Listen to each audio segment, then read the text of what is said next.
नमस्कार दोस्तों, सर्वे भवन्तु सुखिनः के एक नए एपिसोड में मैं पुनः आपका हार्दिक अभिनंदन करता हूं, स्वागत करता हूं। दोस्तों, हाल में ही संगीत की दुनिया में एक बहुत बड़ी क्षति हुई है जब उस्ताद जाकिर हुसैन साहब हम लोगों को छोड़कर चले गए।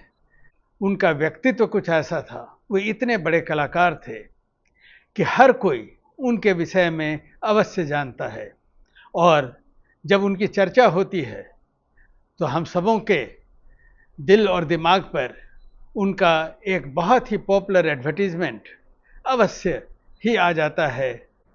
वाह उस्ताद वाह, वाह उस्ताद नहीं वाह ताज। ताजमहल चाय का एक एडवर्टीजमेंट था जो हर किसी के दिल पर छा गया था। दोस्तों, आज ताजमहल चाय वालों का कहना है कि जब भी कोई ताजमहल चाय को देखता है तो उसके जहन में एक ही बात आती है, वाह उस्ताद वाह। लोग ताजमहल चाय को भूल जाते हैं और उस उस्ताद को याद करते हैं।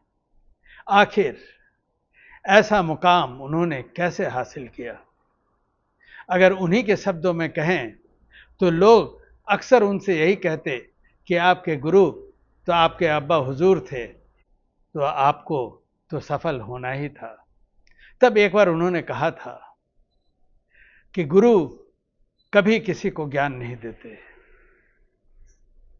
जो शिष्य होता है वह गुरु से ज्ञान प्राप्त करता है। गुरु तो एक बहती हुई ज्ञान की गंगा है। उस गंगा से आपको कुछ पाना है। गंगा आपके मुंह में जल नहीं डालती, आपको जाकर वह जल प्राप्त करना है। अब आप पर है कि आप उससे क्या ज्ञान हासिल करते हैं। गुरु क्यों ना आपके पिता हों, लेकिन हर किसी को अगर कुछ ज्ञान हासिल करना है तो वह उस पर निर्भर करता है कि वह गुरु से कैसे ज्ञान हासिल करे। और ऐसी कुछ घटनाएं भी थी जो उन्होंने बहुत बार साझा किया। ऐसा नहीं था कि पिताजी उन्हें हर वक्त शिक्षा देते। जब वो डिज़र्व करते, कुछ अचीव करते, तब उसके आगे की शिक्षा उनके पिताजी उनको दिया करते थे। वो इतने हम्बल व्यक्ति थे, माँ सरस्वती के ऐसे पुजारी थे, भगवान शिव के भक्त थे। उन्होंने एक बार जब उनकी मुलाकात हुई राजन मिश्रा, साजन मिश्रा बंधु से, दूसरे कलाकारों का इतना आदर करते थे कि उन्होंने उसी समय राजन मिश्रा जी के पांव छुए। तब साजन मिश्रा जी ने कहा कि आप मेरे पांव न छुइएगा, मैं आपसे 5 साल छोटा हूं। उन्होंने कहा, मैं आपके पांव अवश्य छूऊंगा, क्योंकि मैं आपके पांव नहीं, आपके अंदर जो माँ सरस्वती बसती हैं उनके पांव छू रहा हूं। दोस्तों, ज्ञान किस तरह हासिल होता है?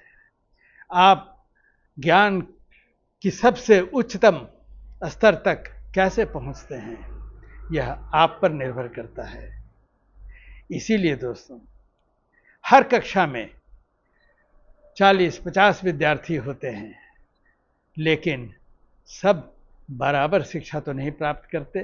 शिक्षक तो वही होता है, क्लास में वही पढ़ाते हैं जो सबों को पढ़ाते हैं एक साथ, लेकिन कोई बहुत ज़्यादा आगे बढ़ जाता है, कोई पीछे रह जाता है, क्योंकि ज्ञान क्या हासिल होगा, कैसे हासिल होगा, वह विद्यार्थी पर बहुत हद तक डिपेंड करता है।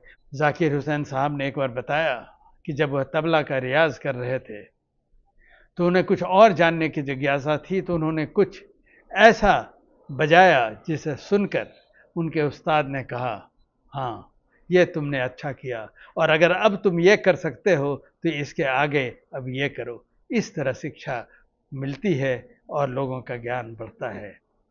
यह संदेश हम सबों के लिए है। उस्ताद का जीवन हम सबों का मार्गदर्शन करता है। इस अंक में इतना ही। नमस्कार।